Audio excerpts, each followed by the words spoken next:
Judas in The Chosen season 4 he's really making his way down the path, isn't he? So there's a lot of stuff to come from Judas, of course, in the future, as we know that he is the betrayer of the Christ. And yet we really haven't seen too much of that so far in The Chosen, and this is the episode in which it starts, episode 5.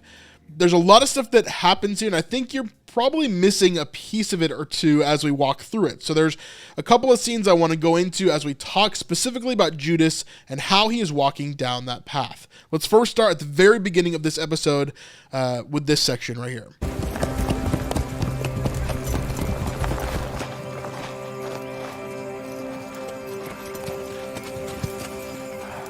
Galilean Jews, 12, and 2 women.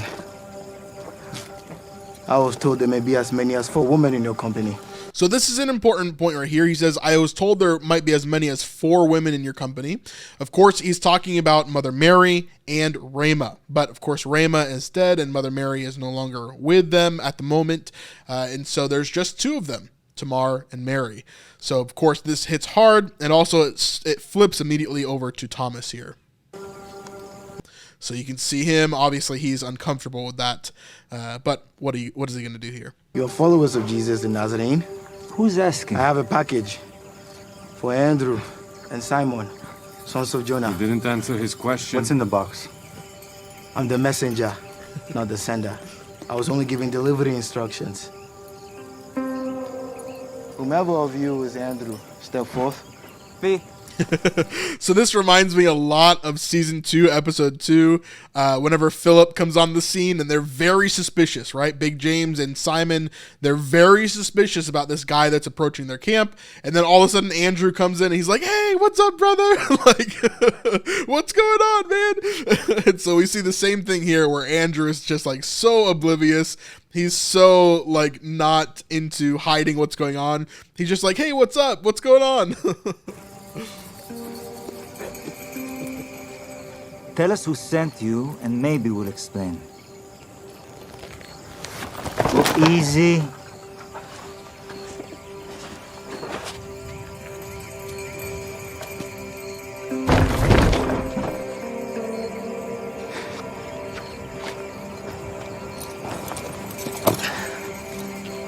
Till we meet again, boys.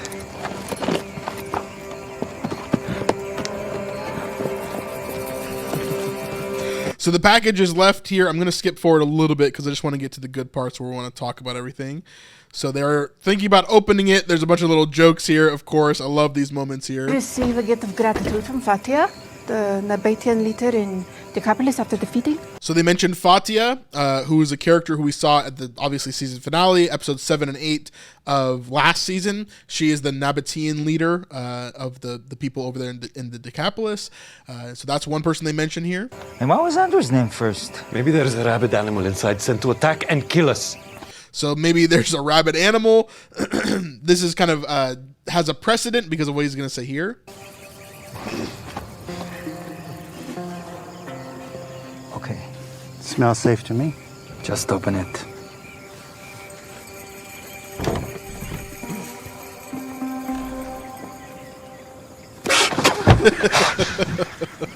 So Simon's just messing with him. Earlier on, actually, the Big James, I believe, talks about a package they got from Teldor, which of course would be from Ramos' family or father or someone connected to them. And they actually sent them like a bag of bats, dead bats, which is terrifying. But that's another thing that was mentioned earlier. So it shows the hatred that Kaufney has and all that kind of stuff as well.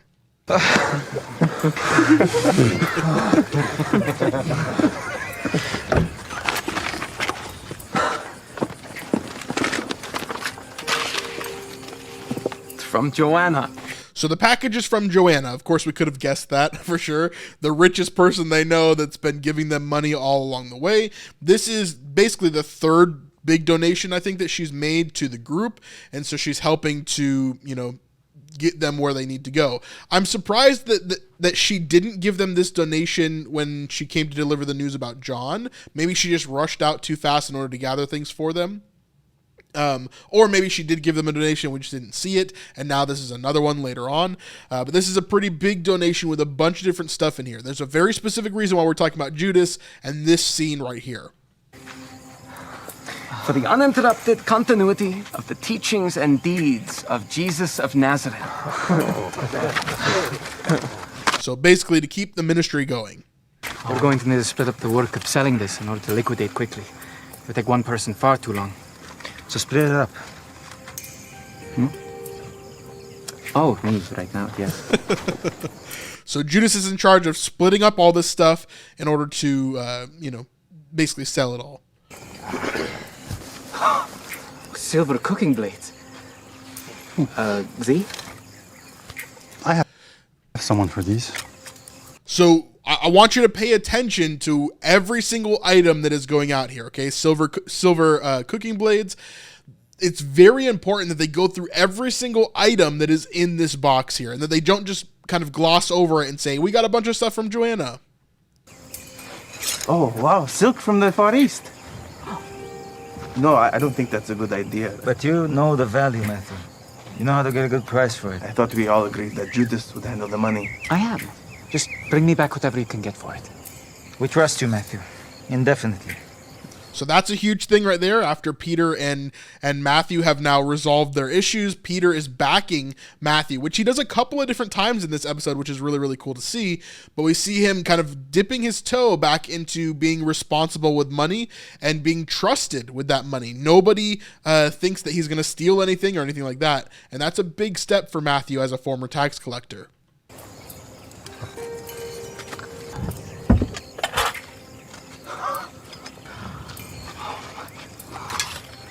Lapis lazuli, amethyst, carnelian, jasper. A bunch of gems, basically, and stones.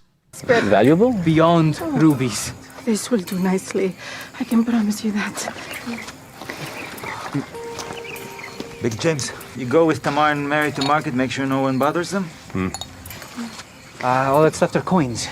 So here we saw that Judas pulled things out, but every time he pulled things out, everybody was able to see what was going on and where these things were going, what they were, right? Well, and the box itself, you go in and sell the box, Nathaniel. I'll come with you. And the coins? Judas, take the coins and put them in the purse. I can do. What are you all waiting for? Go! And let's make these gifts from Joanna go a long way. A little way. Go. Go. Got this? Is this too? So, of course, we see the bag and the money goes to Judas. Now, he is obviously the carrier of the coin purse. He is the one that's in charge of the finances for the group. So, of course, the money would go to him. That's not a big deal. We do see that he's collecting all of that money. But I think the biggest part of this section for me is a couple of different things. One, they showed all of the items that were in the box and showed exactly how much of each thing there were, right? Matthew is paying attention to all of this. I'm not saying that this is going to play off in this episode specifically. However, in the future, this is going to be a very important piece. I want you to pay attention to this specifically for episode 6, okay? Matthew knows every single thing that was in that box. He knows exactly how much those things cost, okay? So, this is going to become important later on. Just keep that in mind for sure. But Judas also knows exactly how much came out of that. He knows how much these things are worth. He's a businessman. Matthew knows all these things because he's a tax collector and he had to barter different things throughout his years of being a tax collector. So he would have known the value of all of these different types of things, okay? So just keep that in mind. Now, later on in the episode, we see as Judas begins to question certain things, right? We're not going to go through the whole scene here, but of course there's this moment right at the end of the Roman scene where essentially Judas is having a really, really hard time with what's going on here. And he does not trust Jesus through this moment as they're going through this whole thing. It's very, very, very difficult for him. So we're going to look at this little section right here. And again, I want to preface this because in episode 1 of season 4, we talked about Judas having this moment with Simon the Zealot. Okay, he's having this moment where they're doing laundry, but the purpose of it is to explain Judas not understanding what he is supposed to understand from Jesus.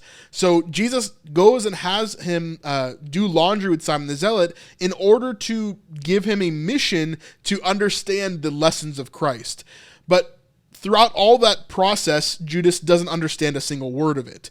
And Simon the Zealot's trying his best to get him to understand what Jesus is talking about, but Judas just cannot understand. That's strike 1. Now, we're seeing as Judas is now in another position with the Romans as he is to learn this lesson of humility. And this is strike 2 for Judas here. But before we get to that, I want to invite you to go to Israel with us. I know that these videos are great and you're learning a lot through this series, but there is nothing like being there in person and seeing exactly what happens in Israel. What there is to learn, and the people to meet, the food to eat, everything. This next trip that I've planned is the cheapest that I can possibly get these trips. Normally they're $5,000 or $6,000 or $7,000, but my trip here is less than $4,000. We'd love for you to be a part of it, and if you can at all sign up, there's a link down in the description down below, or you can take your phone's camera and point it at this QR code and it'll take you directly to the site. From there, you can check out our brochure and see exactly what we're doing, and you can even save your spot with a $500 deposit. As you're seeing here, we had some of the most amazing moments in our last trip to Israel, and we'd love for you to be part of the next one. So don't wait, sign up today. Spots are limited as always, and let's get back to the video. There we go.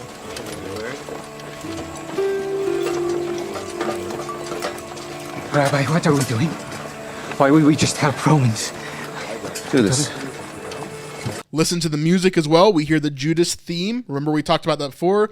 Da, da, da. That's the first 3 notes that we just heard. I'll rewind it so you can hear it again.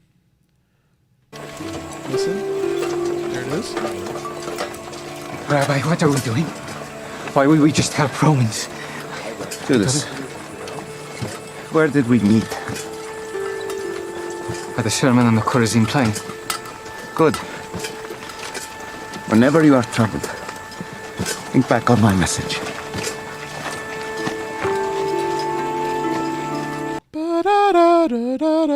So that's the Judas theme there. He's failing in this moment. That's why the Judas theme is playing, because he is not getting it again. Jesus is asking him to be humble. He's asking him to have humility. And even in all of this, he cannot do it here. It's a real big struggle. Now, later on, he asks Jesus if he can go and meet with Hadad, which Jesus says, okay, you can go, but you need to wait till after dinner. So Judas does wait. That's like the first thing we see him actually follow Jesus' word on, is that he waits till after dinner. And then we see as Judas goes to meet with Hadad, which is his former mentor. This is a huge moment here because we have to remember that Judas has not listened to Jesus. He just hasn't. All of these lessons that Jesus is giving him, he's failing over and over and over again. So let's see what he does with a different mentor in Hadad.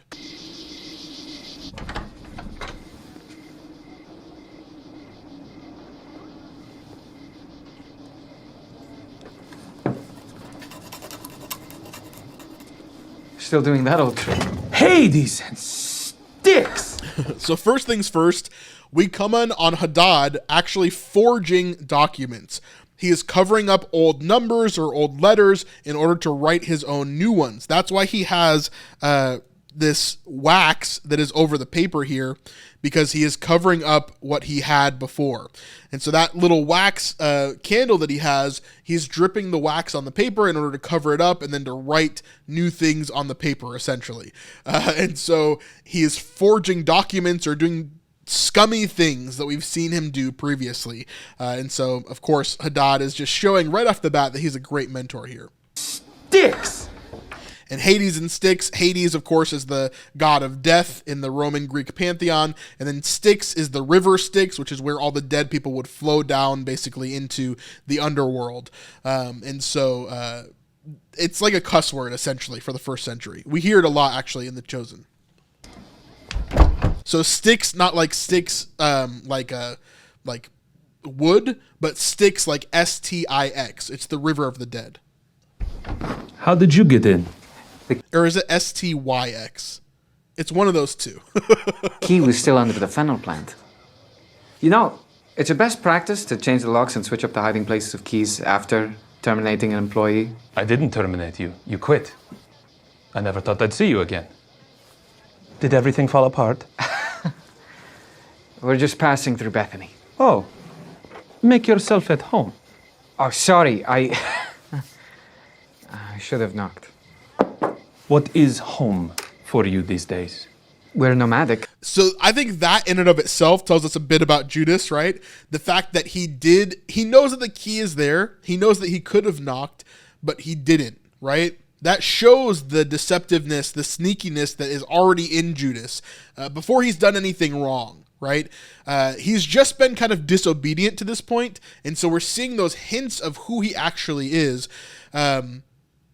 For example, his sister back in season 3, she actually says to him, "When is it not about money with you?"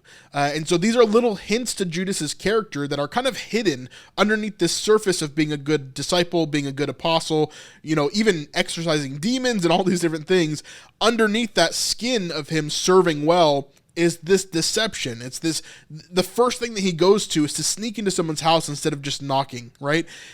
There's all these little things that we're seeing of Judas that tell us about his character. Mostly camping. Your rabbi does not have a home base? Capernaum, I guess. If you can call any place we haunt a home. We're strategically displaced from Capernaum for the time being. Foxes have holes, right? Where is it? What is it? Yeah, foxes have holes, birds have nests, but the Son of Man has no place to lay his head. That's kind of what Judas is getting at here, that they don't have a place where they're staying. Capernaum is kind of their home base, but they're not quite 100% sure about where they are or where they're going to be at any point in time. Too much attention. I heard his fame and infamy are spreading wildly. Shouldn't he be amassing an army, not getting run out of backwater towns in the North Country? Again, this points to the normal Jewish understanding that the Messiah would come to kill the Romans. It's not what Jesus came to do, but that's what a lot of the Jewish people believed that he would come to do as a warrior king, to come and disrupt everything and destroy the Roman infrastructure. That's what Hadad believes. That's what Judas believes, but he's not understanding why Jesus isn't doing it yet. In fact, he's doing the exact opposite of that by allowing the Romans to make him carry gear and to humiliate him. And he even offers to go a second mile, right? There's a lot of stuff here that Judas does not understand and does not like. But Hadad understands him, and Hadad has the same belief as him, or at least he understands Judas's belief towards that. I'm newer than the others, so my opinion doesn't count for much. Well, he could learn a lot from you. He clearly does not understand the importance of perception in business of any kind. His image among religious leaders is a problem. They're threatened by him. So here, he actually starts agreeing with Hadad. He's like, yeah, you're right. He doesn't know anything about business. And in fact, the religious leaders hate him too. So he's like almost starting to gossip about Jesus a little bit behind his back here. Not just religious leaders.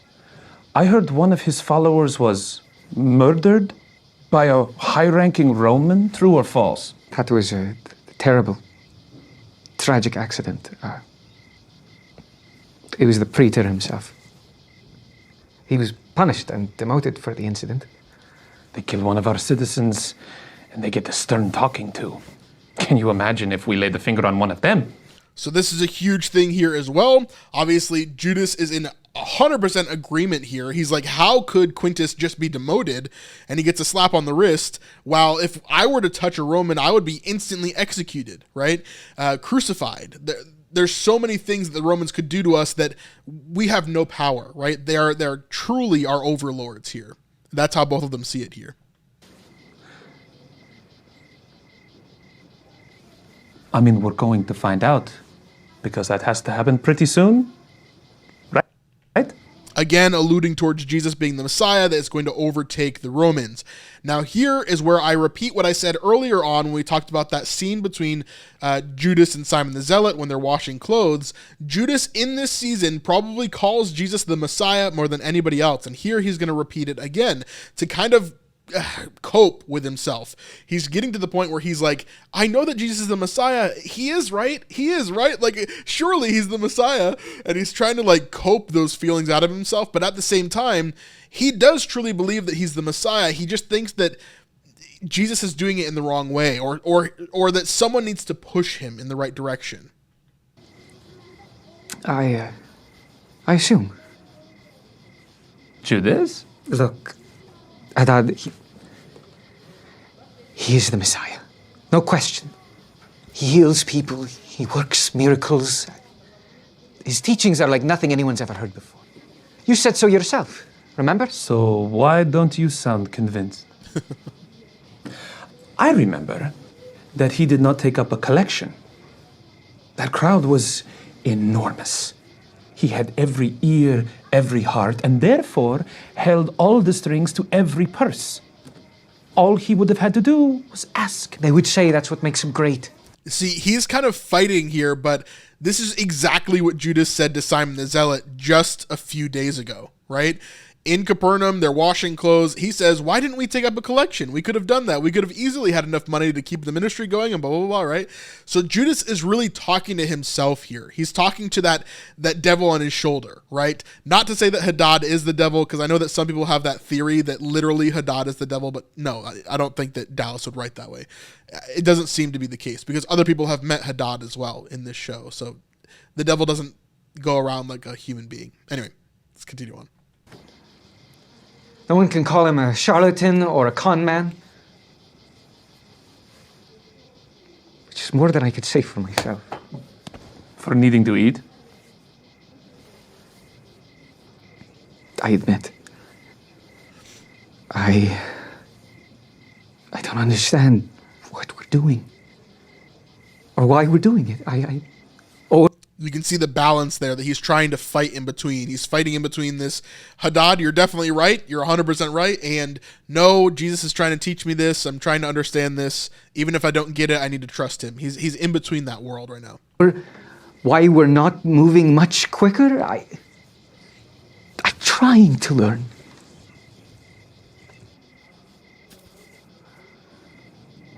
In the meantime, I'm not starving. You were always skinny even when we were eating like kings, so how would I know? Do you have savings? I try to be careful with how I portion out money. I keep some aside for a dry spell, but they're so frequent. What do you mean, I? They put me in charge of the financials. Did you learn nothing from me? I tried He's like, you have all the power, dude. Why aren't you doing anything? to forget. Sorry, I'm grateful for the apprenticeship. But now I'm trying to use what I've learned to help the group. And are you being compensated for your specialized skill? There is another. Exquisite skill in bookkeeping, but he won't go near it. He was a tax collector. Guilty conscience. You're one to talk. If you are the only one qualified and willing, then you deserve a stipend for your specialized work. So again, this is like, Judas probably agrees with this, but he knows that he can't outwardly agree with this. So it's a hard thing here. Like the Proverbs of Solomon say, woe to him who makes his neighbor serve him for nothing and does not give him his wages. That's not Solomon. It doesn't matter who said it. The principle stands.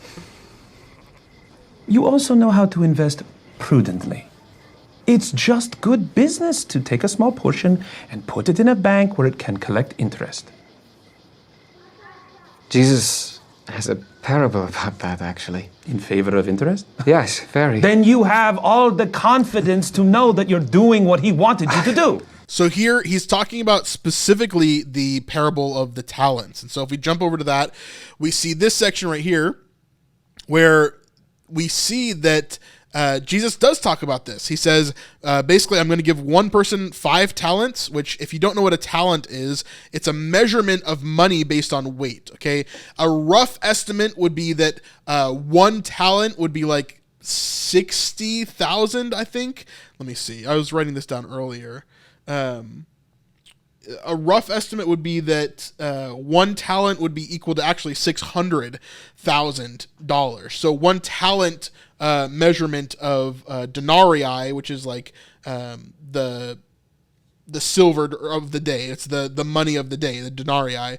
One measurement of a talent would be like $600,000. So it's a lot of money. Okay. So someone has 5 talents. So 5 times that is a lot of money. It's like 10 million, $11 million, something like that. No, it's like 3. I'm not going to do math on stream because I'm going to do a horrible job. So 600,000 times 5. And so that's where we see that 3 million, right? Okay. I think that's right. Anyway, 600,000 times 5, that's a lot of money, right? So basically what he's saying is he's giving a lot of money to this first person. So 5 talents, then another got 2 talents, then, to each according to his ability. Then they went away. He who had received the talents, the 5 talents, went away and traded with them. So immediately he got 5 talents more. Okay. He invested it. He got a return of 5 talents. So also he who had 2 talents made 2 talents more, but he who had only received 1 talent went and dug in the ground and hid his master's money. Now after a long time, the master of those servants came and settled accounts with him. And he who had received the 5 talents came forward, bringing 5 talents more, saying, I'm bringing you 10. Then the one with 2 came and gave him 2 more and said, I'm bringing you 4. And the master said, well done, good and faithful servant, to these 2 that brought him the good stuff. Okay. Then to the one that only brought the 1, he says, Master, I knew you to be a hard man, reaping where you did not sow and gathering where you did not scatter any seed. So I was afraid, and I went and hid your talent in the ground. And what I have, you have what is yours. So he just gives him back exactly what he had before. But his master answered him, you wicked and slothful servant. You knew that I reap where I have not sown and gather where I scattered no seed. Then you ought to have invested my money with the bankers, and at my coming I should have received what was my own with interest. So take the talent from him and give it to him who has 10 talents. Okay. So to the most, give it to that person. Okay. The whole point of this parable is to share that basically what God has given us, we need to be able to move forward with it and use it in life in order to give God the glory through all of it. Oftentimes we don't do this because we are afraid of using our talents, right? Not just our God-gifted talents, but also how we use our money, how we use our time, how we use our abilities, or how we use our stuff that we have, right? God is telling us that all of these things are really, really important, and that in order to invest it, we need to be able to do that. So that's what they're kind of talking about here, the parable that he's mentioning there. I didn't come here for advice. Well, then why are you here? Outside of looking confused. At a turn, holier than thou and embarrassed. You are angry, Judas. Yes. My understanding is shaken. I know nothing except that he is the one true Messiah, the future king of Israel, to sit on David's throne. And he called me. So I know that he's the Messiah. He called me. And right as he says that, we hear Judas's theme again. And called you with a purpose.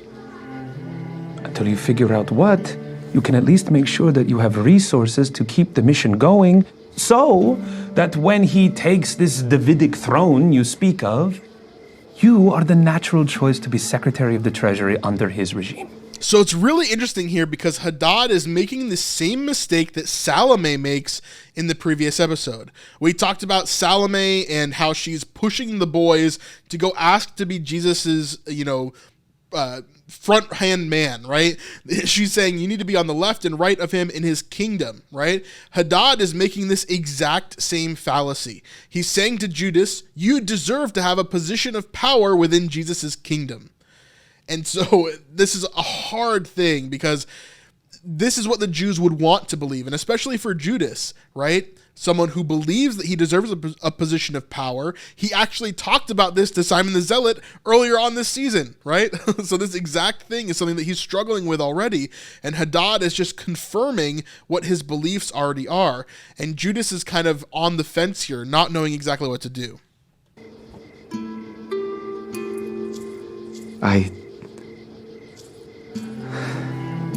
And here we hear the enhanced theme of Judas as well. You're not only hearing that da da da da da da, but you're also hearing the coins, the 30 pieces of silver that we just started to hear this season earlier on with Simon the Zealot. That same inference is coming in here. We're going to hear it more and more. I didn't think that far ahead. They gave you complete fiduciary responsibility. Stop waiting for permission to better the ministry or to make adult decisions. They all need to grow up. You need to get paid, and he needs to lead.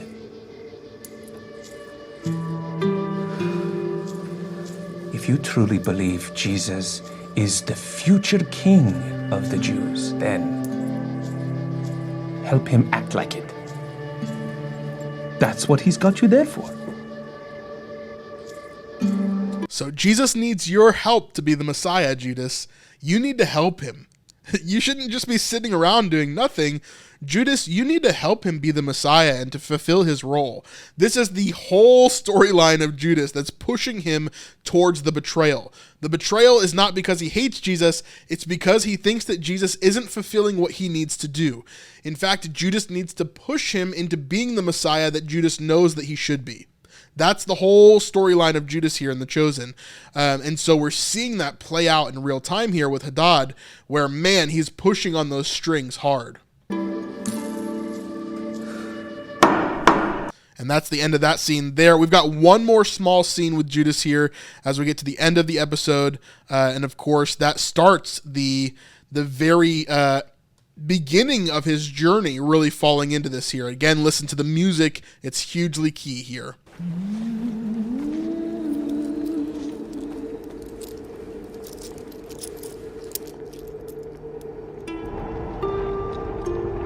Again, that Judas theme, puts it in his pack.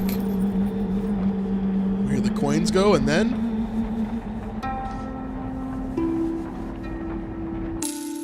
right there at the end we hear da da da, and right on that down note there we hear the coins as well coming into it. Of course, that's very, very intentional. Love the music, love the storyline for Judas. This is the one thing that I think The Chosen needs to get correct more than anything else, because Judas is such a character that's been mistreated in the past for Christian media and how people teach about him, that he's just this evil guy that hated Jesus, and actually he just took 30 coins, and that was why he betrayed Jesus, because he really wanted that money, right? It has nothing to do with the money, okay? The only reason why 30 pieces of coins why 30 coins is significant is because of a prophecy that happens earlier on in the Old Testament. The coins themselves are not really that important. The money itself is not really that important. It's about the betrayal and why Judas betrayed, because he's trying to force Jesus into being the Messiah that all these Jewish people think that he's going to be. And at the same time, pushing him to be the Messiah that he actually truly was, the suffering servant. There's so much to this, and I can't wait to see Judas's story play out for sure.